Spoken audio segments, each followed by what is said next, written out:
That's what I was going to check next. All right.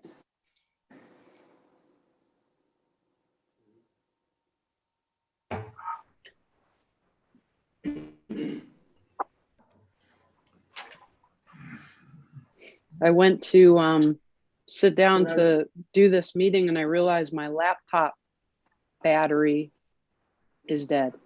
So I have you on my iPhone for video and my iPad to read the resolutions, but no laptop.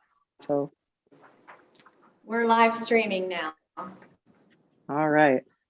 Well, it's 6:30 and we've got all kinds of business to talk about. So we'll call to order Administration Committee on April 22nd,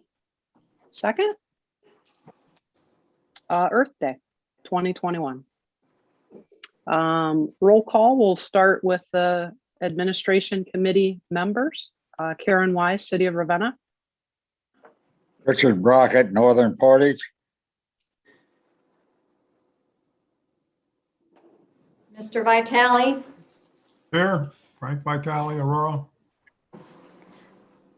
Mr. right, Markey. Other. Oh. Okay. Justin Markey, Retzel Andrews. Yeah, Mr. just go for it, Childer. Marcia. Okay. Mr. Childers. Jeff Childers, Southern Portage County. Mr. Ginn. David Ginn, Middle Portage County. Mr. Lewis. Mike Lewis, Ravenna Township. Mr. Murphy. Jack Murphy, City of Kent. Marcia Fletcher, PARTA.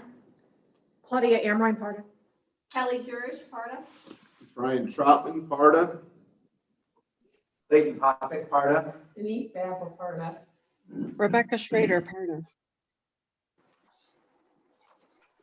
All right, well, that's a full house. Do we have any guest communications? Hearing none. Move on to old business. Do we have old business? Don't believe so. Under new business, we have a discussion around the nomination for board officers. So in speaking with Dave earlier today, this is just a reminder that we have 3 board officer positions: president, vice president, and temporary presiding officer. Dave is serving as our president currently. Vice president is Mike Lewis, and I'm serving as the temporary presiding officer.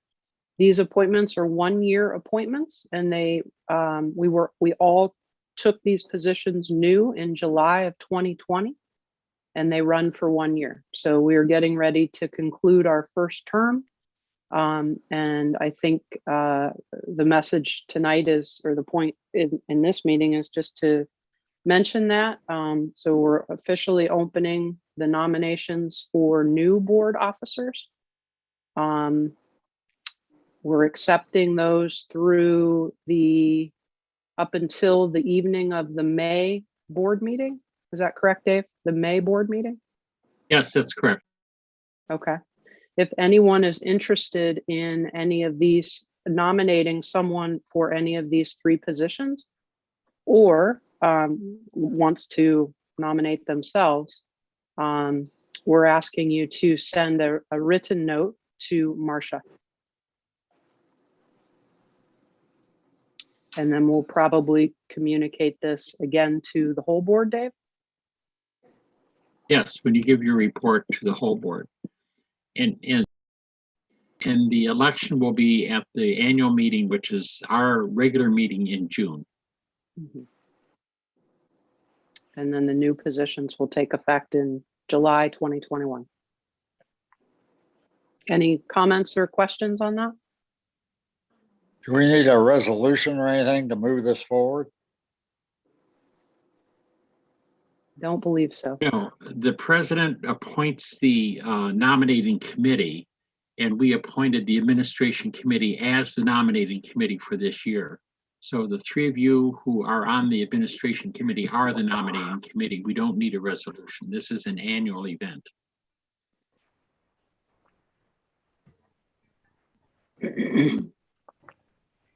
Okay. Have the three officers that are presently serving, would they all serve again? I would, I'll speak for myself. I'll be happy to serve again. I would also be happy to cede the position to someone else. I have served just 1 year, and I don't think that this is a position that somebody should serve year after year after year. However, I would be willing to be nominated to serve a second term.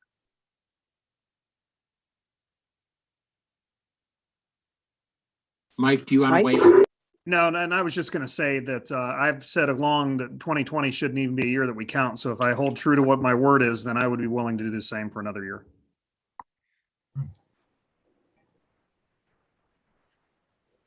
Any other questions, comments?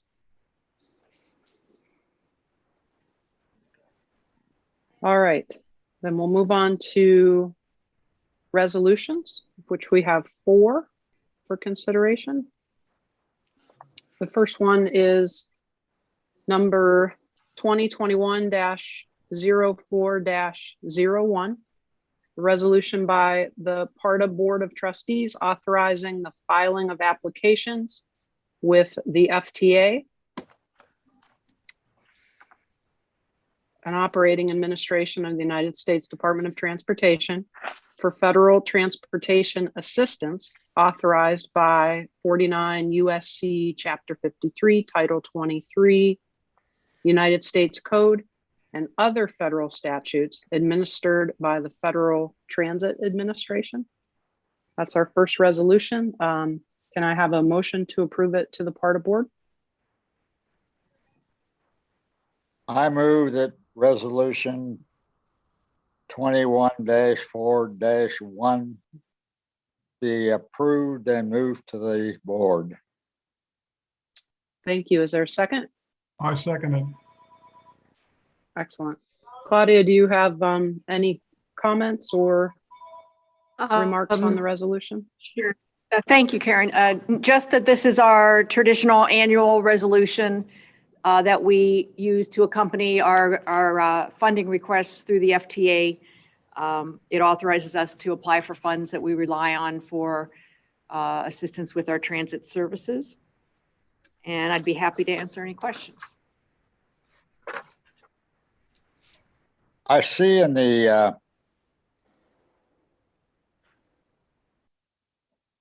your report, Marcia or Claudia, that some of these are already ongoing. In fact, a good many of them. How's it going?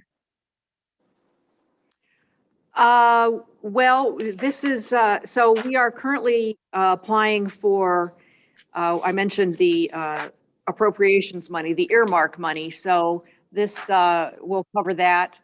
Our traditional 5307 funds are what this is authorized to draw down, as well as the COVID relief funding, blankets, all of those funding sources. Did I answer your question? I guess I was reading down a little bit further, like there's Okay. an audit going on, Oh, those kind of things. sure. Yeah, I'd be happy to talk about that during the report as well with the board. But yeah, we've completed. Oh, that's all right. Okay, first- I'll wait. Sure. Okay. Any other comments or questions from the committee?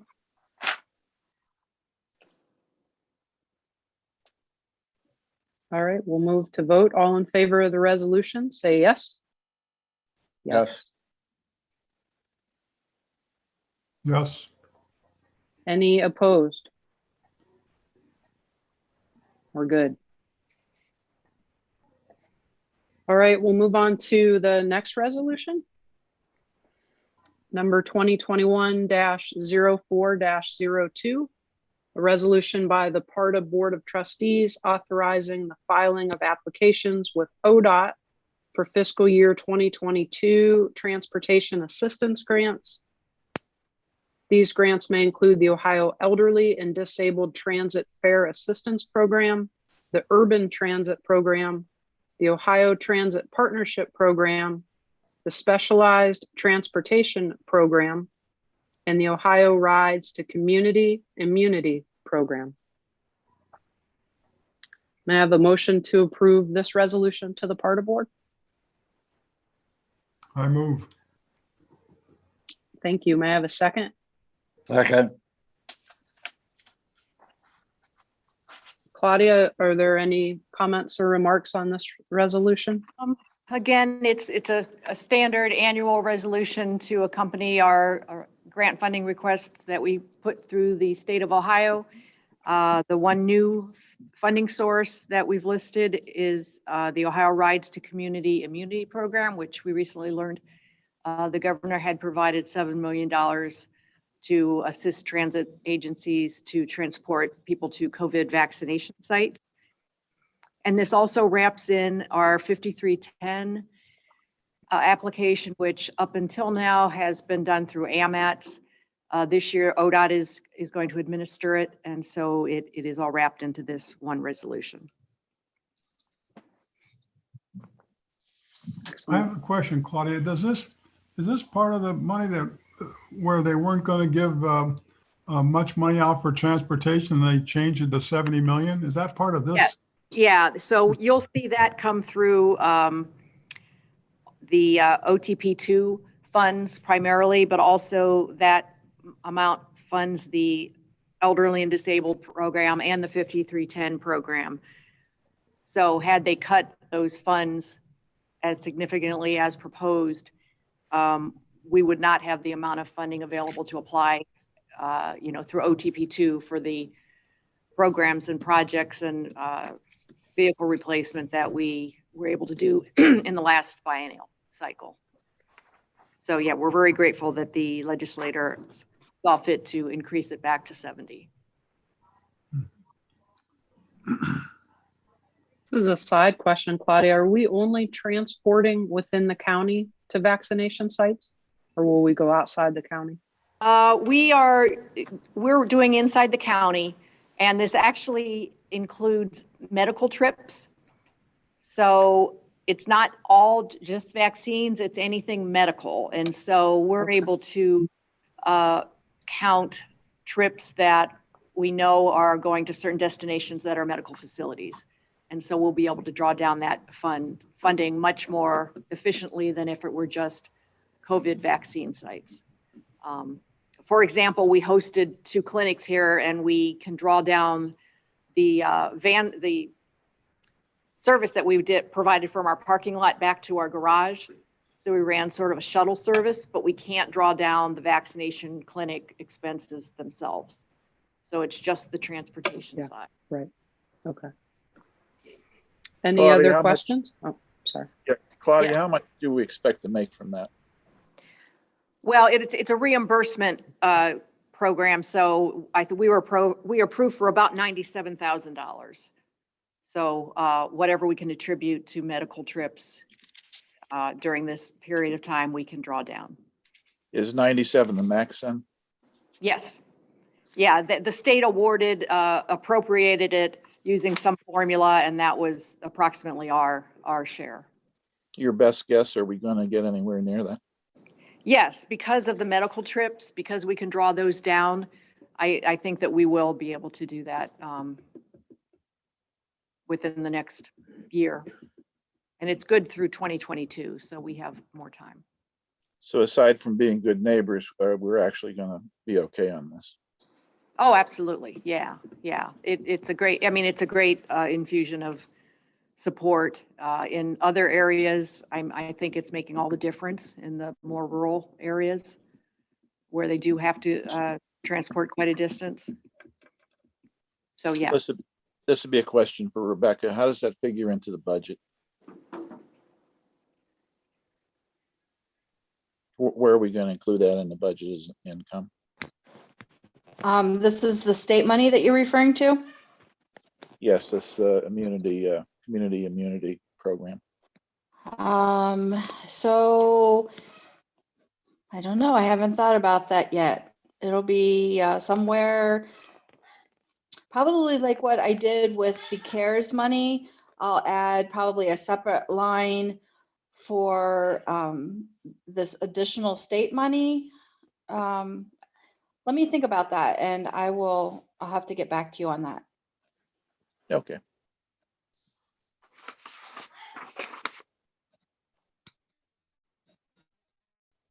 Any other questions?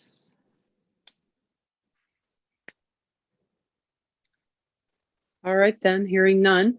All in favor of the resolution, say yes. Yes, Yes. Yes. Hearing no one opposed, we'll move on to the third resolution, which is number 2021-04-03, a resolution by the PARTA Board of Trustees amending the Americans with Disability Act policy. May I have a motion to approve this resolution to the PARTA Board? I approve 4-3. Second? Oh, I'm sorry. Thank you. May I have a second? I second it. Thank you very much, Frank. Thanks. Claudia, are there? Sure. Thank you, Karen. Thanks so much for adding these two resolutions to your agenda tonight.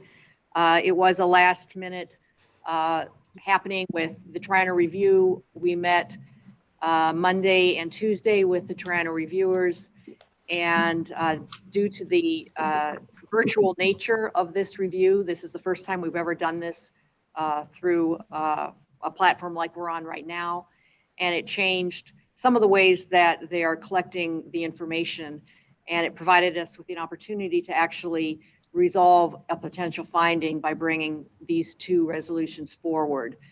So the ADA resolution, I noted in my memo, and hopefully you can see it in the track changes version that we sent, but there's two wording changes in the ADA policy. One was not required by the FTA, but it has been recommended by OTRIP, our risk pool, and that is the one that refers to our communication efforts and our accessibility in those efforts. And that is to add that we monitor our website for ADA accessible formatting. So when you go on our website, you should be able to navigate it under the framework for accessibility for folks who say are hearing impaired or vision impaired. And we pay a company to monitor that. And we do that because there are, for legitimate reasons, people should be able to access that. But other than that, there are bad actors out there who will surf websites and find where they're not compliant with ADA regulations or ADA accessibility, and then file lawsuits. And it's happening into transit. So this will help protect us in the event that that were to happen. And the other change is the one that the FTA recommended that we make, and that is to our visitor policy for ADA Complementary Paratransit service. Our policy read that we would provide 21 days of service. It did not include that it is within any 365-day period from the first day of use. So they wanted that clarified. In reality, this really never happens, but they want it in the policy, so that's where we're going to put it. I have a question, Claudia. Are these resolutions more restrictive to the people who are disabled and need transportation, or are they enhancing them? Oh, they're enhancing them. And it doesn't change what we're doing. It just changes where we put the words for what we're doing. And that we put it in a policy format where our Board of Trustees is able to hear about it, understand it, ask questions, and know that we're keeping pace with what FTA is requiring and making sure that we are compliant. And where do we stand with having these people who are asking for the service going to Cuyahoga Falls to be qualified? What was that again? Remember, we were had some thing about people having to be Yeah. tested.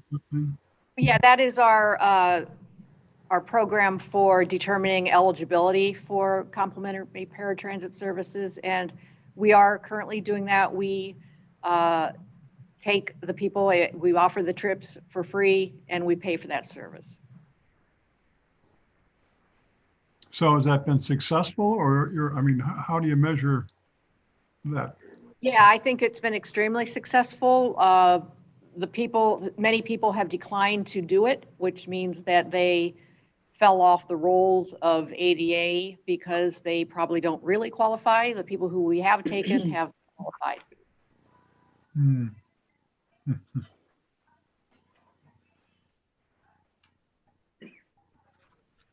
Any other questions or comments? I guess I think that since many of us are seniors, I wonder if people just, like so many things, they don't want to bother doing it, or they really, I just wonder if we're missing, some people are not taking advantage of it because they don't want to bother, or I don't know. You wonder sometimes. Even if they're doing that, they still have access to our door-to-door services. This Right, is strictly ADA paratransit, 3/4 of a Right, mile origin to destination. So if they don't Right, want to right. go through the process, they can still book a ride on Dial-A-Ride. Right. They're Got it. not rejecting anyone for service. It doesn't Good. affect our ED. The elderly and disabled reduction, it has nothing to do with the ADA part. He's talking about the elderly folks. No, Age isn't age. No, I understand, but I think he means people just don't want to go through the process. But no one's being denied service.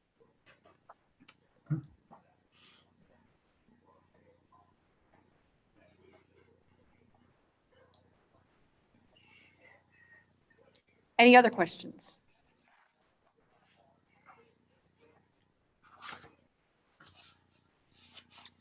So all in favor of the resolution 0403, say yes. Yes. Yes. Yes. No opposed. The fourth resolution, number 2021-04-04, a resolution by the PARTA Board of Trustees amending the procurement policy. May I have a motion to approve this resolution to the PARTA Board? I move 4-4 be sent to the full board. Thank you. A second, please.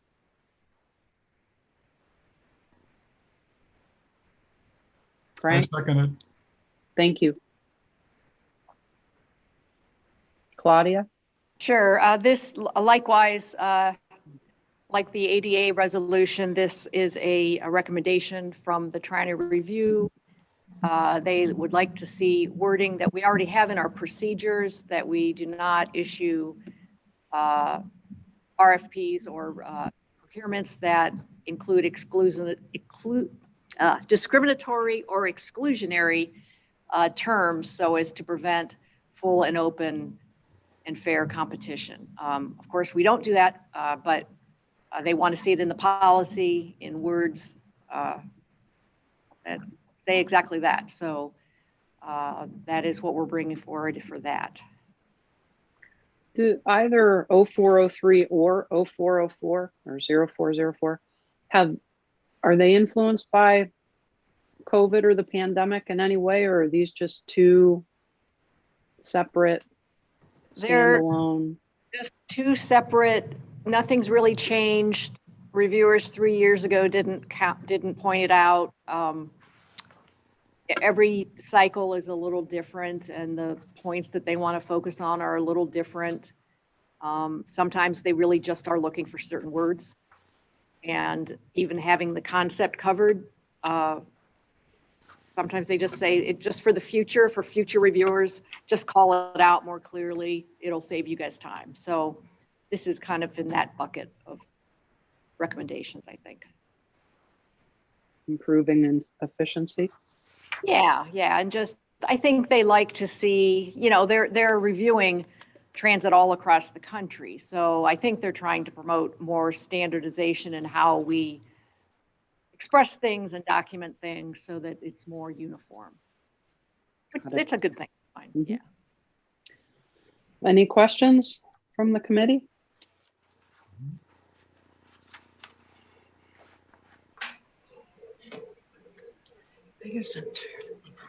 So for 0404, all in favor of the resolution, say yes. Yes, Yes. Hearing none opposed, we'll move all four to the PARTA board. Next is executive session, which I don't believe applies. And a motion for adjournment. I move the finance or administration committee adjourn. Second, I seconded. thank you, Frank. Thank you all. Thank you.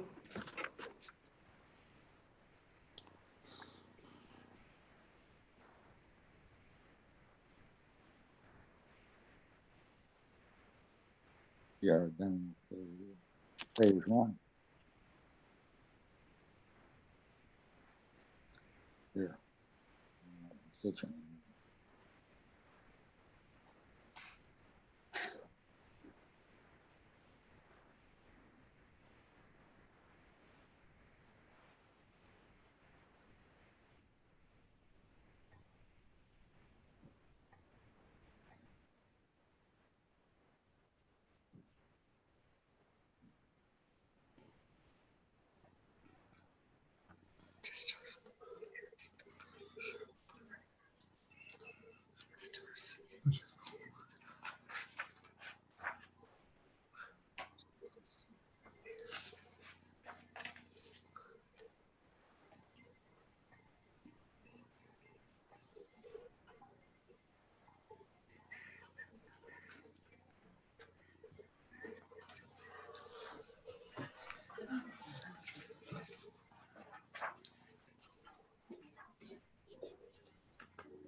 Hi, Marge. Hi, Debbie.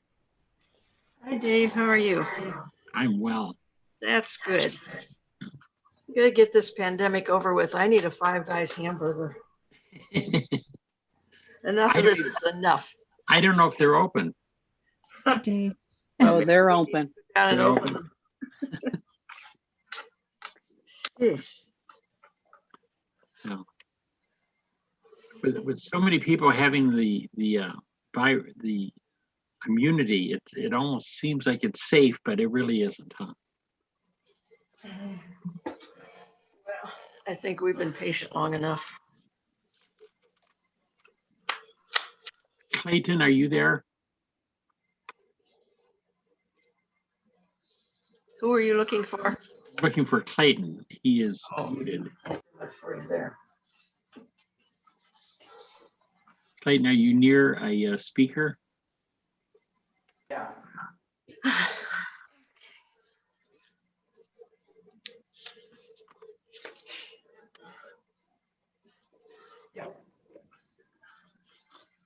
Clayton, can you hear me? Yeah, Okay, I can hear you.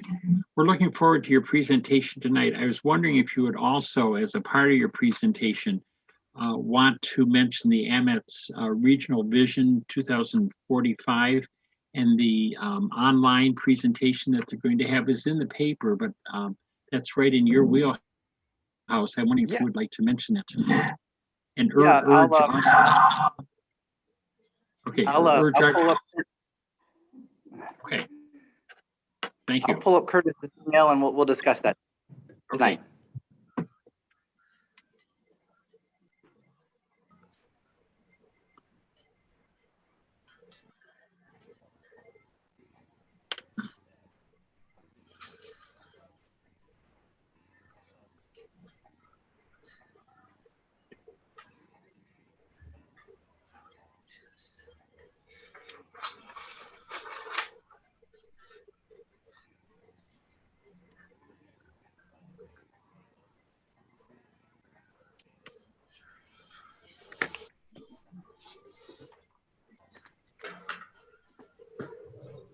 Well, there's Jeff, son of a gun. Good evening. How are you? Oh, I'm doing real well, real well. Yourself? You have kind of a blank look on your face. That's why I asked. Marcia, are you about ready to call the roll? Yes, I can be. Okay, I didn't hear what you said. I said, yes, I can. I'm going to start recording again. Okay. Well, nearly everybody is here. I know Karen Beck is not going to be here tonight, and she called, but it is 7 o'clock, so I'll call to order the April meeting of the Board of Trustees of PARTA and ask for the roll call, please. So if you want to unmute. Ms. Biergard, Here. Mr. Brockett, Here. Mr. Childers, Jeff Childers, Southern Portage County. Oh, Ms. Davison, Here, Debbie Davison, City of Ravenna. Mr. Ginn, Dave Ginn, Middle Portage County. Mr. Lewis, Mike Lewis, Ravenna Township. Mr. Murphy, Jack Murphy, City of Kent. Tipton, Morgan Tipton, City of Kent. Mr. Vitale, Here, City of Aurora, Frank Vitale. Wise, Karen Weiss, City of Ravenna. Mr. Woods, Marvin Woods, City of Streetsboro. Mr. Markey, Justin Markey, Rensselaer Andrews. Ms. Amrine, Claudia Amrine, PARTA. Ms. Baba, Marcia Fletcher, Parda, Ms. Jurish, Kelly Jurish, PARTA. Mr. Popick, Clayton Popick, PARTA. Mr. Troutman. Ryan Trotman, PARTA. That's everyone. Rebecca Schrader, PARTA. Oh, I didn't see you were still there. Sorry. Thank you, Marcia, very much. It's good to have a quorum on this important Earth Day. We're glad that you're here. We need a motion to approve the minutes from the March 25th meeting. I'll do that. March approved, March moved, and who seconds? I'll second that. Mike This is Lewis Mike seconds. Lewis. Yes. Okay. Are there any questions? Everybody's had a chance to read it, but are there any questions on the minutes? Nope. If not, everybody who is in favor say yes. Yes. Yeah. Yes. Yes. Any opposed say no. Okay, thank you. Now if you'll mute your, use your mute button. The next is the general manager's report. Claudia, do you have anything to add? You've been very busy this last month with the triennial review and everything else going on. We have staff, our team has just been going 90 miles an hour, and we're looking forward to all hoping to take some time off here in the next few weeks as this gears down a little bit. I know Becky is looking forward to that with a lot of audits and deadlines, and Clayton as well. So we did get through our triennial review this week. That went very well. We expect to have a very good report. I appreciate that the board and the admin committee can add the 2 resolutions to the agenda. That will help us resolve some potential findings. Although they're minor, they are the recommendations that we were presented with. So thank you for adding those on tonight. And Marge, to your point about the 5 guys, we are hoping that we'll be able to go live again in July. Excellent. So as of right now, that appears to be, that is when the current law change will expire in terms of permitting the online convening of public meetings. Unless that changes, we will most likely comply with that, and well, we'll have to comply with it if it doesn't get extended. So that would mean that for our annual meeting, we would be back here in the boardroom. Wonderful. Yeah. And I'd be happy to answer any questions. No. Would, Claudia, would you consider down the road the option of participating remotely, like hosting a meeting on 2 platforms? Yeah, unless the state changes the Ohio Revised Code, we wouldn't be able to do that. I would defer to Justin on that, but right now, the online provision is an exception because of the COVID pandemic and the health emergency and the inability to gather. But prior to this, only in-person gatherings were permitted for public votes. Yeah, there's some discussion about extending those indefinitely, but there's no final decision yet. And nothing, as Claudia mentions, the online meeting provisions are going to sunset without extension. That's correct. Thanks. Question? Other questions? If not, thank you very much, and thank your staff for all the work that you have done. We had 2 committees that met tonight, and the first is the Administration Committee.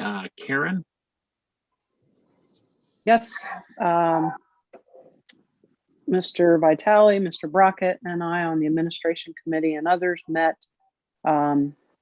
We discussed the matter of board officer positions being open. So just as a reminder, the board has 3 nominated positions: president, which Dave is serving as; vice president, which Mike Lewis is serving as; and temporary presiding officer, which I am serving as. They are 1-year or annual appointments, and all 3 of us took our roles in July of 2020. So we're ending our first year of service, and we are officially opening up the nominations or requests to be considered for any of the 3 officer positions. If you have an interest in nominating someone, including one of the 3 existing people, or would like for yourself to be considered, we would ask that you put that in writing and send it to Marcia. We will keep this open through the May board meeting. And then at the June board meeting, we'll actually be voting and deciding on 3 positions. Okay.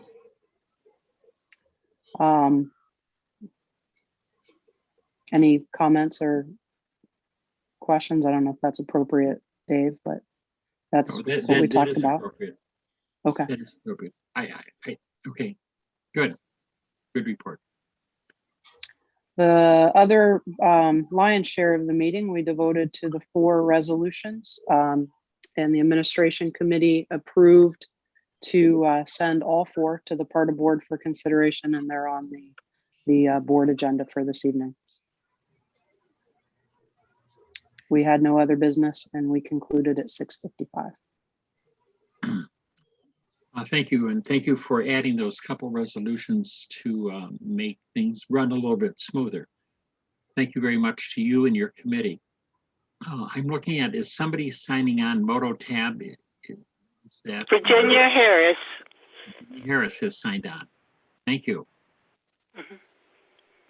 Okay, the next committee that met on Tuesday was the Finance Committee. Mike, would you please report? Certainly. Thanks, David. As Dave said, we met on Tuesday at 11:30. And it was a little bit of a quick meeting because on the accounting side, it was a little bit of a quiet March, but some really good information was in the numbers if you had a chance to look at it. So I'll point out some of those as we move forward. On the income statement, the 2 big items that were nice to see, KSU revenues were about 51,000 over budget, which was good. And sales tax revenues continue to be strong and well above projected budget, about 111,000 over budget for the sales tax revenue. All of the expenses were in line. Nothing jumped out that was actually out of line for this time of year. There's a couple things that we paid that'll show a higher percentage, but they're paid up front and they're good for the year. So that percentage will come down over the next 8 months, give or take. So for the month, we had a gross operating surplus of $227,773, which is $133,988 over budget for the month. Year to date, we have gross operating surplus of $614,197, which is $399,964 over budget. So everything's looking pretty strong and in line for a good start for 2021. We had a brief discussion, and you'll see more numbers on this in the future, but we have what is the Cursa Act, which is going to bring some money to PARTA in an amount roughly around 3.7 million for 2021.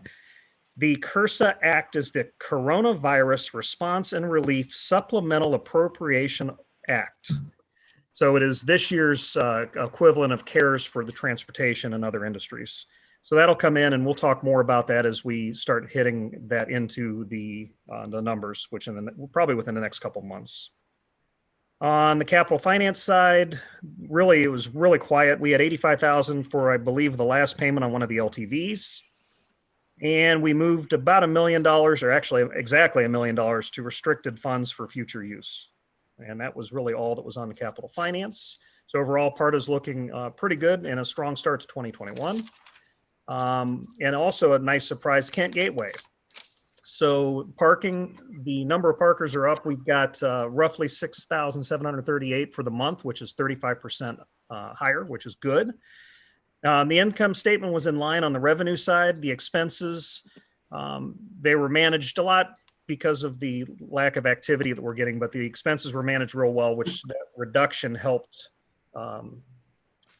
with the gross operating surplus for the year-to-date budget, which we're at a surplus now year-to-date of $2,342, which I know that doesn't sound like a lot, but what we've come through over the last year, that is good to see a black number when it comes to the Kent Gateway. And as I said, it was a pretty quick month. I didn't have anything. I'm open to any questions if anybody had any from reviewing either PARTA's finances or Kent Gateway. I have a question.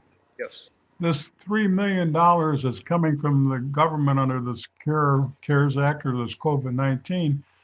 So what will that money have any restrictions? What will we do with it? So we talked about that a little bit, and Claudia, I see you're moving, and please feel free to fill in, but this is a number that's driven basically off of our budget and our operating expenses that are included. So it's not, Claudia, please finish up on that, but we talked about that in the meeting. Yeah, like the CARES Act, we are able to draw down operating expenses that aren't already covered by another funding source.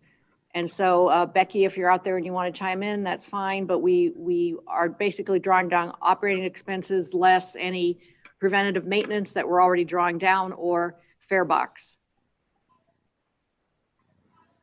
Yes, Claudia, you're absolutely right. At least half of it every month will be to reimburse us for wages. Well, but wait, if it's for wages, does this amount of money give us some kind of a surplus? I guess I don't understand exactly what this. I'm glad we're getting it. I'm just trying to understand. Is this a money that might create a surplus for us at the end of the year? Hope so. Sure, it could, and that's because we're not having to rely solely on our sales tax for all of our operating expenses. Right. It's meant to help carry transit authorities through unknown, uncertain economic times. We've been very fortunate that our sales tax has remained steady and went up a little bit last year. That was a surprise to us, but I don't know what the future is going to bring. And so I think that is the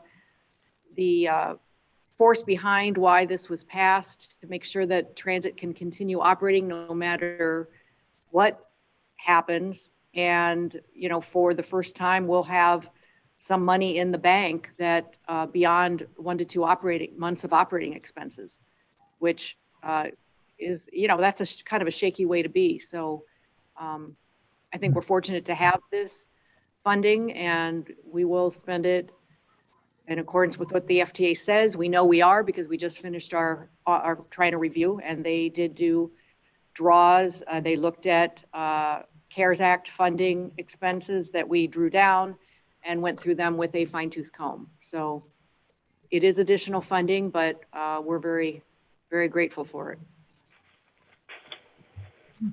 But for the last several years, the Finance Committee has been aware that we are operating pretty close to the budget without much additional at all. And should any catastrophe hit or something, we'd be in real trouble. So this does give us a little bit of breathing room that will be nice going forward. And every year, remember too, we're going out for bid for fuel, and we get health insurance numbers, and those can flux greatly. Times change, so having a cushion is a very good thing, just like in your household budget. That's a good question, Frank.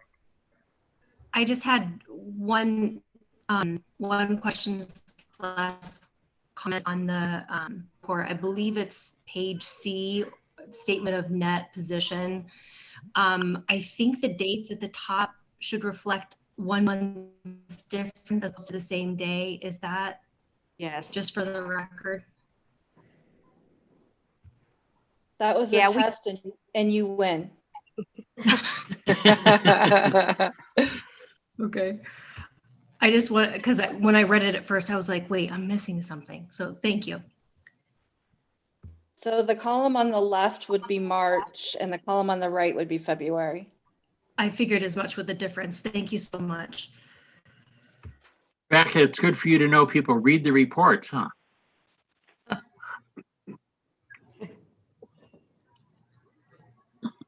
And actually, Dave, that was all for the Finance Committee, so thank you. Hey, thank you for the thorough report. The Operations Committee was not scheduled to meet. The Personnel Committee was not scheduled to meet. And there is no old business. So we will move to a presentation on the East Main Street project with Clayton Popick, who's going to give us an overview of the proposal, the project that was submitted to Representative Tim Ryan.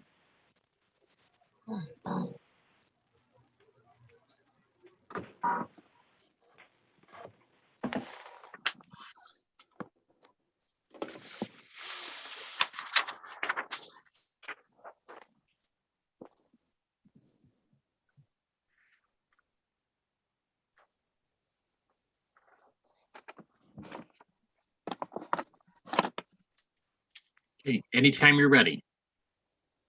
Just getting set up here.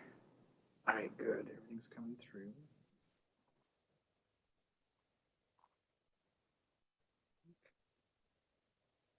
Okay.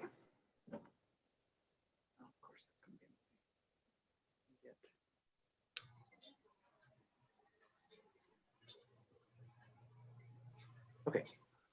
All right, can everybody see this okay? So Kent is gearing up and getting ready to do another major road project. Anybody who remembers Summit Street a couple years ago? Well, buckle up. Something similar is going to happen on the other side of campus. There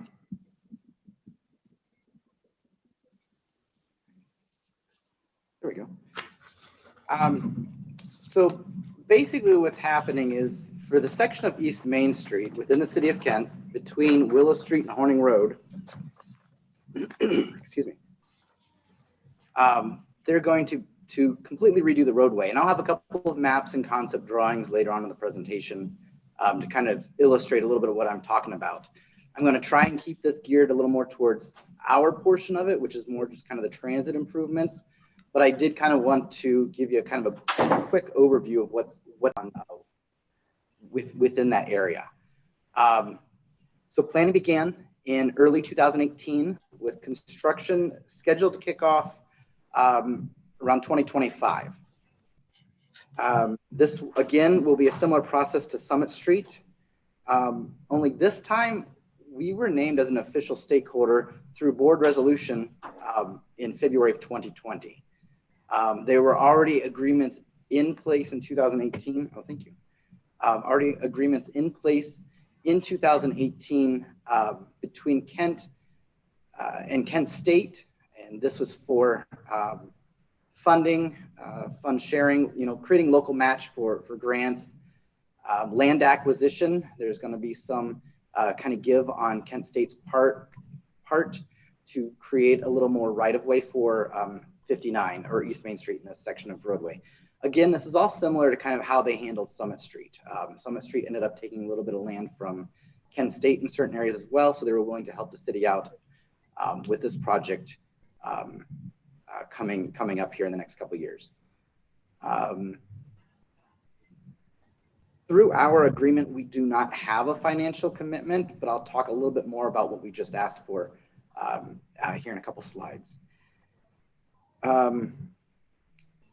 One big aspect of this, if you are a citizen of Kent, you've probably heard about this, but there has been a regular meeting of a Citizens Advisory Committee. This group was put together at the beginning of the whole process to come up with comments, suggestions. They helped draft the purpose and needs study, and a couple of those highlights are listed there. 5 of those points were improved safety, a balance of vehicular congestion along with other modes of transportation that use that corridor. It'll enhance, the project should enhance the adjacent neighborhoods. It'll integrate well with the Kent State Master Plan, which was also released in 2018. And it also provides reasonable access to the adjacent properties and side streets throughout this study area. A lot of this was put together with the help of Amends, crash, congestion, traffic count studies, a lot of data that Amends has been putting together for quite a few years came together to create the funding need and the ability to get the funding to work on, for the city to work on this section of roadway. I want to say this section of roadway is currently #1 in Amends' most recent crash report. Don't quote me on that 100%, but I'm pretty sure it's #1.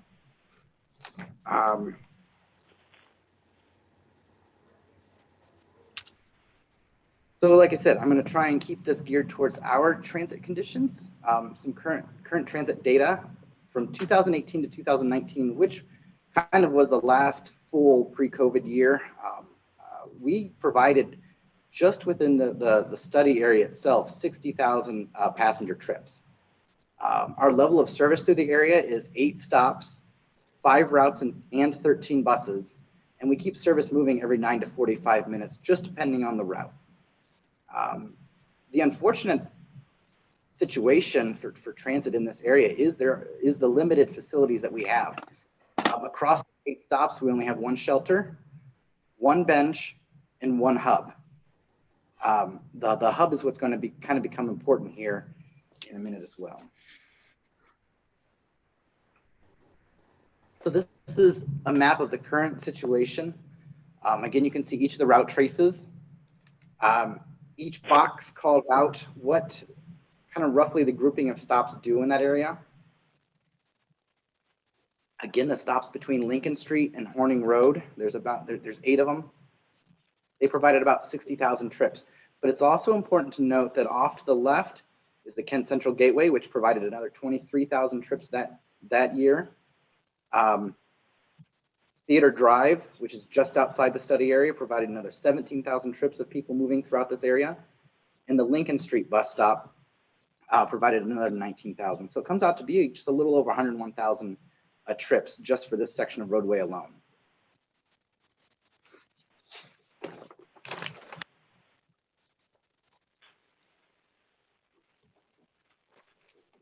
C Midway is an important stop in this area. Prior to even C Midway, I forgot to kind of call it out on this slide, we used to hub service up at Music and Speech. Music and Speech, as the service grew, got pretty full. So when Kent State built C Midway, we were able to get some transit space in there, and we used that for the Kent hub. All of our routes went through C Midway, everything local, on and off campus.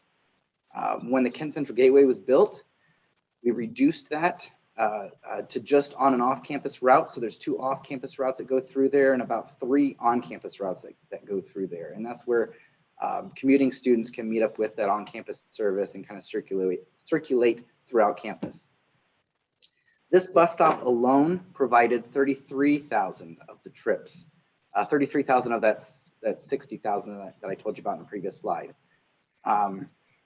This bus stop will be closing in the spring of 2022 for a future Kent State project. And I'll kind of touch on that here in a little bit, in a little more detail.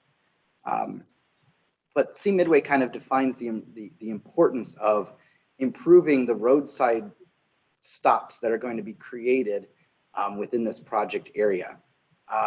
And it's kind of important that we ensure that the transit improvements can move forward, not just for the success of the roadway project itself, but for the success of our service that runs through this area.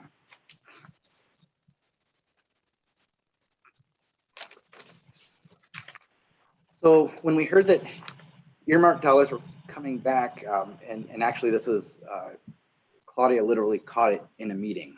We actually had no heads up about it until she'd heard that the city had already asked for some money. So we quickly put together an ask. If this ask were approved, it would guarantee transit dollars for the project. It would mean that some of these improvements that I'm about to talk about, it'd be harder for them to get nixed out of it because we went forward and asked for some dedicated transit dollars to put in. I had Arcadis, who is the design consultant, carve out all of the transit improvements. There's about 7 total stops that they were looking at doing full-blown pull-off shelters, everything, and they gave me a quote of about $475,000. So we were able to put in a $380,000 80% ask with a $95,000 local match. And I, Claudia and I worked with Becky to make sure that we had that local match, so that way we could go after this money. We are looking to have pull-offs at the 7 stops. This would allow us to move in and out of traffic without contributing to the congestion. Again, C Midway is a busy bus stop. That's 33,000 trips across 1 year time. So to be able to do that much boarding and alighting, the buses would have to be out of traffic. They'd be dwelling too long at each given bus stop. That would eventually replace C Midway. We would anticipate all of those passengers boarding at a street side stop as opposed to being there in that parking lot. So having the pull-offs would allow us to not hold up traffic while we do that boarding. Shelters are always an important element to transit. It'll protect the passengers from the elements. It also, along with lighting, contributes to an element of safety for the passengers. They kind of visually see that shelter and lighting and don't feel so intimidated waiting for the bus, say early in the morning or late into the evening at night. There's also going to be a couple spots due to some elevation changes where retaining walls and landscaping will be important. So that seems like kind of an excessive part of the ask, but again, like I said, there's a couple spots where by the time the pull-off is built, the area where it's being built, either the land slopes up away from the roadway or it slopes down from the roadway.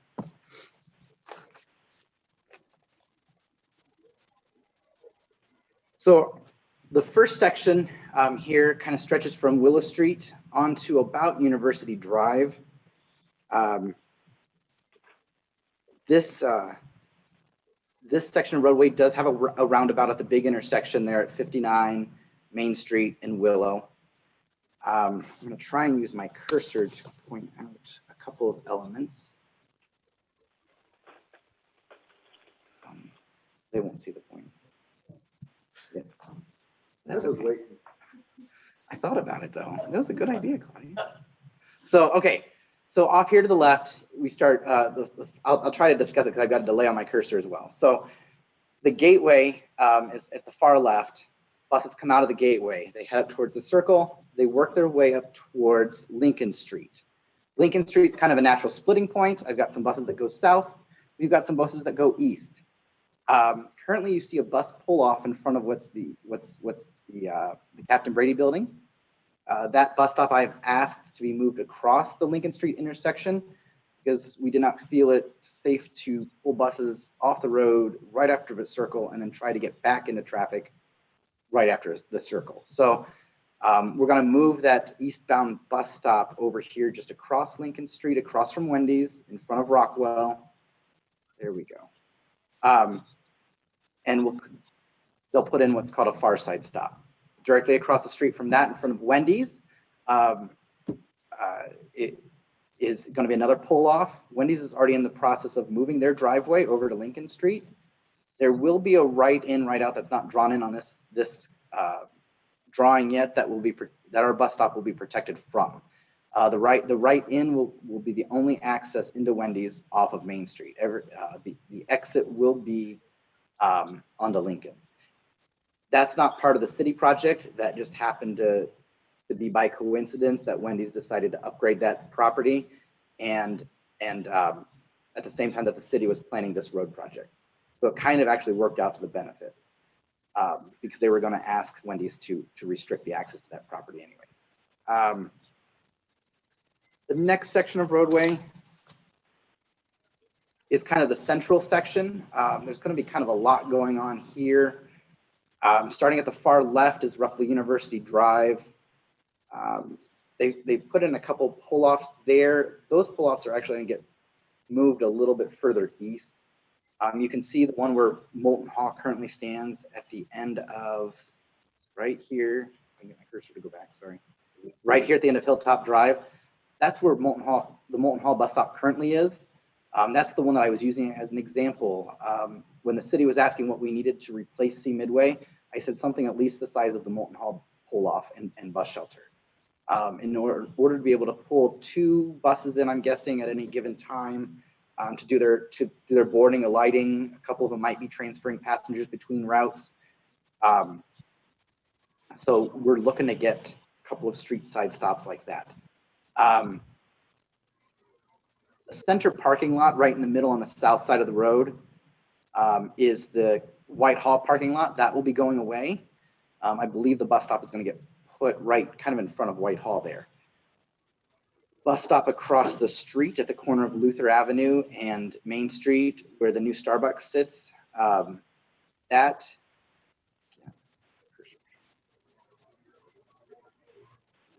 one of them that's going to require the retaining wall. That parking lot actually sits below road grade. So they'll build that up. We'll be able to pull the buses in and again, kind of recreate between that and the bus stop that's across the street. We'll be able to recreate the facility that we have at C Midway. C Midway is the parking lot there just off center to the right. That's going to go away. That parking lot will become the future home to the College of Business Administration. What's left of Terrace Hall, the ROTC building, will get demolished. Terrace Drive will be moved to intersect with Midway. That's all part of Kent State's plan, like I said at the beginning. A lot of this East Main Street work is helping to integrate what Kent State is wanting to do with kind of this small section of campus that's still all surface lot. They would like to carry across the park-like setting from Hilltop Drive across to Midway Drive, which again, like I said, we'll get rid of these 2 surface lots, put up a new building, and recreate some transit facilities for us out on the street level. And then the final section of roadway is from roughly Midway Drive out to Horning Road. Horning Road is going to get relocated. Again, this is kind of a good example of where Kent State and the city are working on some land acquisition agreements. Obviously, that roundabout's going to take up some space. They're going to lose their band practice field. We're going to gain some bus stops just to the east of that circle. One important thing to mention about the 2 bus stops there is we have worked with the Four Seasons senior living facility there at the top of the hill between Horning and Main Street for a couple of years, trying to improve some transit access for them. So being able to have a shelter down there, being able to have that nice pull off while they're still walking down the hill to the main line, it should create a more comfortable setting for them to be able to access those routes. This also ties in with our other ask that we put in with Amends last year that we were awarded, the $40,000 Connecting Communities grant that we're using to study 59 from Horning Road out to 261 for Franklin Township. that kind of ties in with this. The both projects kind of should hopefully marry well into each other. Just to give you a little update on the Connected Communities grant, we are Amends just put out the RFP looking for a consultant to come in and help us with the design services. Claudia and I went out and did a walk around with them last Friday, with Amends last Friday, to kind of get a better feel for the roadway. If you've never walked along State Route 59 right now, give it a try. It's kind of an intimidating roadway, and that's one of the things that we want to improve. The residents who live within the city of Kent along East Main Street, the same type of roadway, same speed, same level of traffic, they feel the exact same way, which is one of the reasons that they were very vocal in helping put together kind of that purpose and need. So I think that the two projects that we're helping to kind of contribute to are going to marry well together here in the next 5+ years. So that's all I have for East Main Street. I'm open to any questions or comments. Wow. I have a question. Why is it taking so long to start this project? So it's taken a lot of community input. It's taken a lot of research. The city engineer is very thorough with everything that he does. The projects that I've worked with him on, he's very thorough. He's going to have all of his ducks in a row before he even goes to a citizens advisory committee. So it's very calculated. There's a lot of, when you involve the community at that level, that the city is doing with this project right now, there's a lot of back and forth. So the citizens group throws out ideas. Arcadis, the design firm, takes those back, incorporates what they can, incorporates what makes sense based on the safety data, and then that's represented to the citizens group. So there's a lot of back and forth when it comes to trying to make those decisions, and that's why the planning stage has taken so long. And then the funding that they went after is dedicated for certain years. So the type of funding that they're going to go after, they're not going to ask for it to use next year because they might not be ready. It's typically the type of funding is shovel-ready type projects. So they put off for a few more years to be able to tap into that funding, because by the time they're ready to tap into it, it will be shovel-ready. Makes sense. Would it start faster if they had the money from the president's infrastructure bill that might get passed? Would that move it up a little bit? I can't speak on that part because that would be the city as to how they'd handle how they'd want to handle maybe that shell game of moving money around. But I think right now the money's committed, so they're probably going to stick with the funding source that the funding sources that they're already tapped into. Oh boy. Clayton, you may have mentioned this, I might have missed it. Do they know about how long the project's going to take from start to finish, roughly? I probably have that year range here, based on Summit Street. Summit Street, I want to say, kind of launched in 2016 and wrapped up at the end of 18. So probably looking at least 2 years. So I travel from Ravenna to Kent, or Kent to Ravenna twice a day. So what you're saying is for at least 2 years, I'm going to be taking Brady Lake. Brady Lake, or I'd switch to Summit Street, because right now everybody who used to use Summit Street switched to Main Street, and I don't know if they've all switched back yet. Will you humor one more question? Oh, Mike, just hop on the bus. Yeah, that too. Yeah, that's a good idea. That too. Could you go back to the slide with the first section with the first roundabout? Yeah.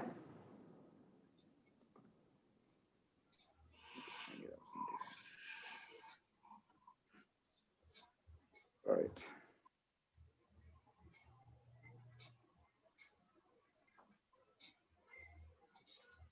Just had to get my bearing again where this was. So this is at the corner. That should be it. Okay. So I think you said first slide, first map. This is this is the big intersection. So this is Main Street, 59 Willow, just past the gate, or just east of the gateway, just east of downtown, really. And this drawing, like I said, these maps are some of their earlier concepts. And again, this is kind of a good example. They've taken these maps back and forth between the Citizens Advisory Committee and the engineer's office, and they've done some tweaking. So this circle may not look exactly like this in the final concept. Like for example, the turn coming off of East Main Street to Haymaker Parkway, that quick swoop to the right, that's actually currently there, is not going to be there in the final design. So they've done tweaks here and there based on input, based on safety analysis and things like that. The idea is to reduce conflict points and make the roadway better. So they're constantly going back and looking at their road grades. So like I said, don't take this one as the final product, but feel free to ask me any questions out of it. Well, and I know people much smarter than I look at these studies. I was just surprised at the short distance between the stop light and the roundabout because of the traffic that goes through there. That seems like a real short area for backup. Sure, you're right. And I know I have sat through many discussions about the traffic analysis, and that is one aspect of planning that was not always my favorite. But they have evaluated the delays. They've evaluated, the peak times, when is the roadway going to be busy, when is it not going to be busy. And you're right, that light on a red light could create some backup. It probably will create some backup in that circle. But the light cycles will also still feed off of activity on the side streets. So if the side streets aren't busy, that light's going to stay green. So you're probably only looking at maybe 2 times a day where that happens. Probably one of the first thing in the morning, if then, and then again around 5 p.m. at night, I think is when that intersection gets the busiest. Well, and with Wendy's now using the side exit onto Lincoln, I wondered if that would play into it also. That was my first thought when I saw that they were redoing their driveway in the way that they were redoing their driveway. But actually, again, I don't think that's how it's exiting. I believe that's going to curve down the hill and move a little bit. So Wendy's will basically exit a little bit further back from the intersection than what it's currently drawn as. And you're right, Lincoln. So Lincoln Street was the balance between aesthetics. What it came down to is the building on the corner where Starbucks is, one was being saved for historic preservation. Kent State has done a couple studies on the building. The city, I think, did a couple studies on the building. They acknowledged the historical significance.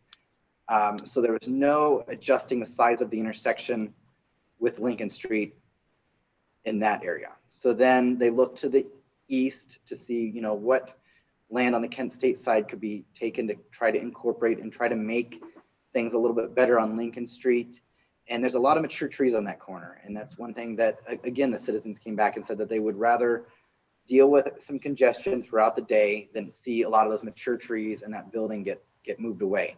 So Lincoln Street, as it is right now, actually will stay as it is right now. I don't even think that the left turn lane from the south going north, from the south going east is going to even be in the final drawing.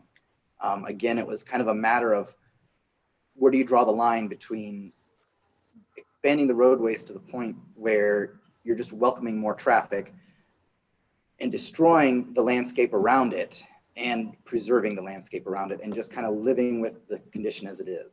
So you're right, that intersection was kind of, I think, kind of a thorn in the side of everybody because nobody knew how to address it. And I think it just kind of came down to trying to create a balance between traffic and the environment around it.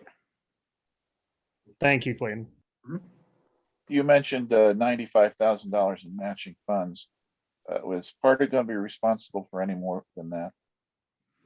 The 95,000, if say we couldn't, come to an agreement with how to work on that local match with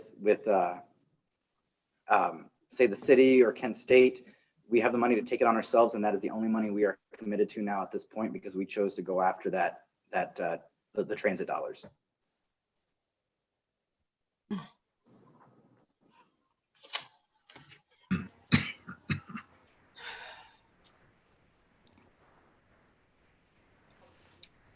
Anything else?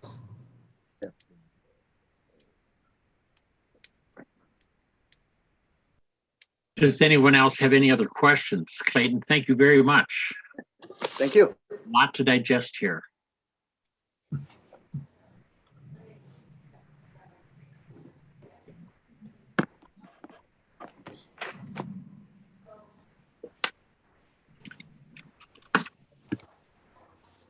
we'll look forward to see how this project develops.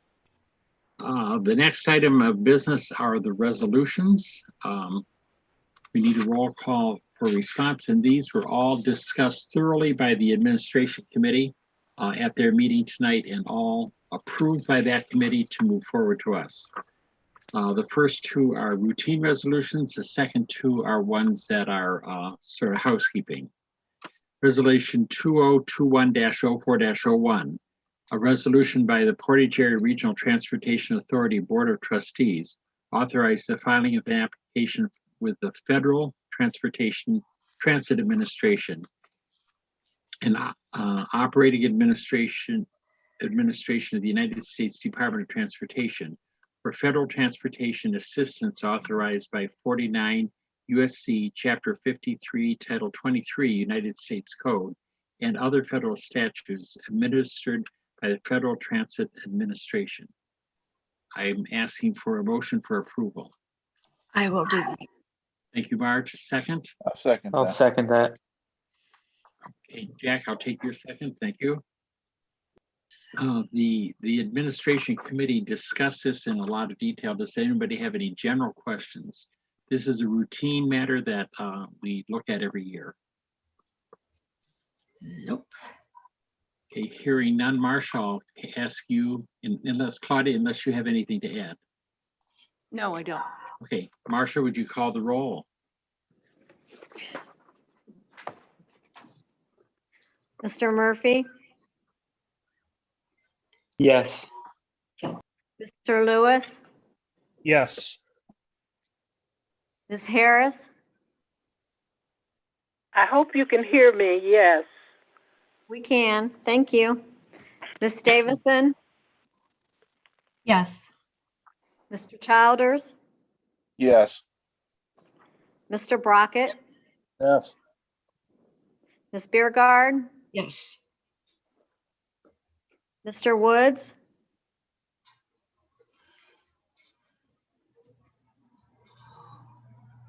He's there. Ms. Wise, Yes. Mr. Vitale, Yes. Ms. Tipton, Yes. Mr. Ginn. Yes. That motion passes, or that resolution passes unanimously. Thank you very much. The next is resolution 2021-04-02, a resolution by the Portage Area Regional Transportation Authority authorizing the Board of Trustees authorizing the filing of application with the Ohio Department of Transportation for FY 2022 transportation assistance grants. These grants may include Ohio Elderly and Disabled Transit Fare Assistance Program, the Urban Transit Program, the Ohio Transit Partnership Program, the Specialized Transportation Program, and the Ohio Rides to Community Immunity Program. I'll ask for a motion to approve this. I'll move. I'll second. Okay. Seconded by Morgan. I didn't see who approved it. Was that you, Debbie? Yes. Okay. Again, this was discussed by the administration committee in detail, but if you have any questions, it's a routine resolution. If you have any questions, we'll be happy to answer. Okay, hearing none, then we'll call for a roll call vote.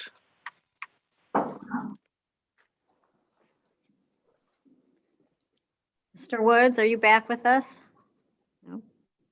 Ms. Wise, Yes. Mr. Vitale, Yes. Ms. Tipton, Yes. Mr. Murphy,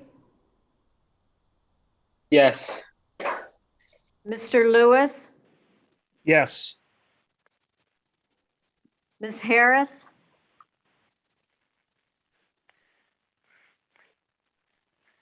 Ms. Harris, Yes.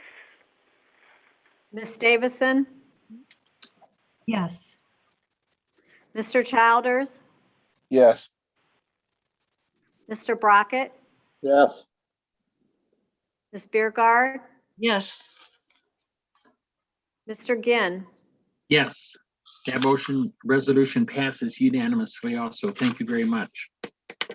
The next two are resolutions that, as the Administration Committee learned, were a result of the triennial review, and it's taking what is our procedures and putting it into policy. The first one is 2021-04-03, a resolution by the Portage Area Regional Transportation Authority Board of Trustee amends the Americans with Disabilities Act policy. We need a motion for approval. So made. Mike Lewis, second.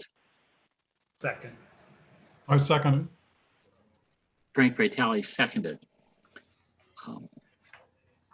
Is there any discussion or questions? Claudia, do you have anything to add? just thanks for adding these two resolutions. They will help to resolve potential findings.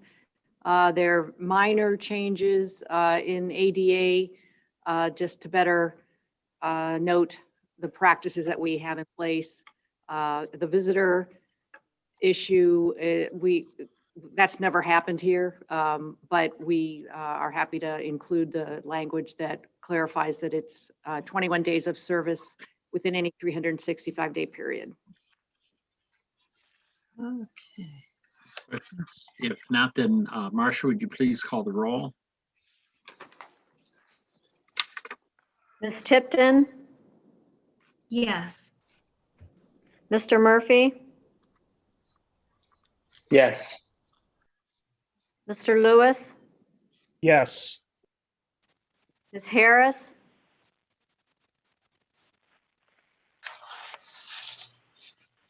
Ms. Harris, Yes.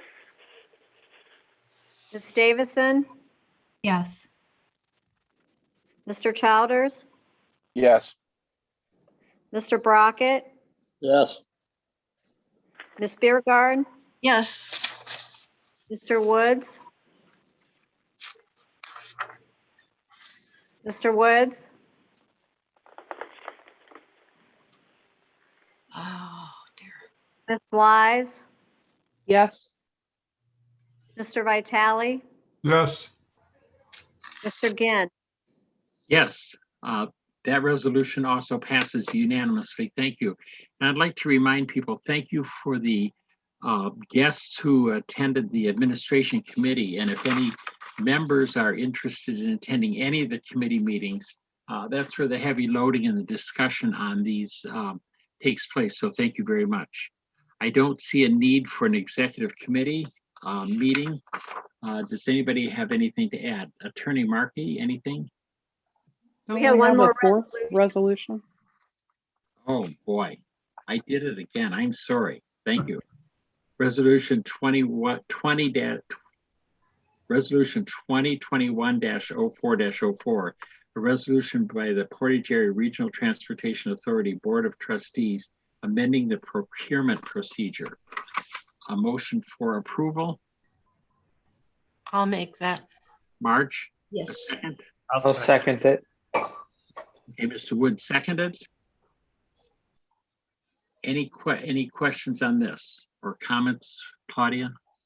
No, thank you. This just adds to our policy the fact that we do not issue any procurements with exclusionary or discriminatory terms that would serve to discourage full and open participation.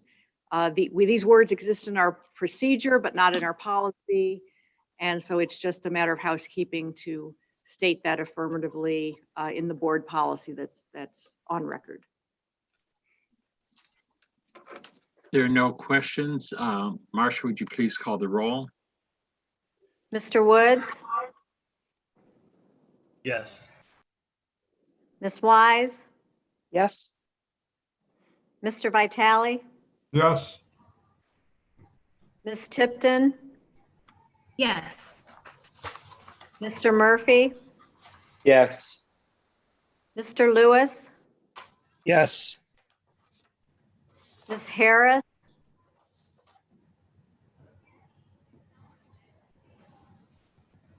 Ms. Harris,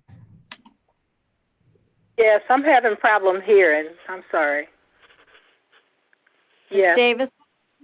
Okay, thank you. Ms. Davison, Yes. Mr. Childers, Yes. Mr. Brockett, Yes. Ms. Biergard, Yes. Mr. Ginn. Yes. That resolution also passes unanimously. Thank you. Before we adjourn, I'd like to point out one of the items that was in your packet is that Claudia Amrine has been asked to join the Hattie Larum Foundation Board of Directors, and we're very happy for that. And I didn't know until the other day when I talked to Claudia. Did you know that Hattie Larum Foundation's bus fleet is larger than PARTA's bus fleet? So they are very fortunate to have her on the board. Wow. You say their bus fleet's larger than ours? Is that what you said? Did I understand that? Yeah, so Hattie operates out of Manaway, but also in different areas throughout the state. They actually have 3 offices. One is near Columbus and one is in Uniontown. And so all of their day services and different programs that they offer, they have their own fleet of vehicles. They have about 80 vehicles between vans and I don't know what all they have, but they do their own transportation, and that's not really what they do. So yeah, they have the same challenges that we have with finding drivers and the logistics of transportation for a very large, important service. So, Wow. yeah. Thank you, Claudia, and we're happy for Hattie Larum for your being on the board. Thank you. I'm Is glad to do it. Is there any other business? If not, then I'll ask for a motion for adjournment. I do have one question, though. Okay, a question. On the resolution, I did vote yes, but my internet kept going out. Okay. Okay. Okay, Marcia, did you get that? I did, thank you. Okay, thank you. Thank you, Marvin. Okay, any other comments? Okay, then we'll ask for a motion for adjournment. Okay. Marge moved. I'll second. Jack seconded. All those in favor say yes. Yes. Yes. Any opposed say no. The motion is adjourned. The meeting is adjourned. Thank you very much. Have a wonderful spring now that it's finally here. Thank you, Dave. Thank you. Good night, everyone. Good night. All right, everyone.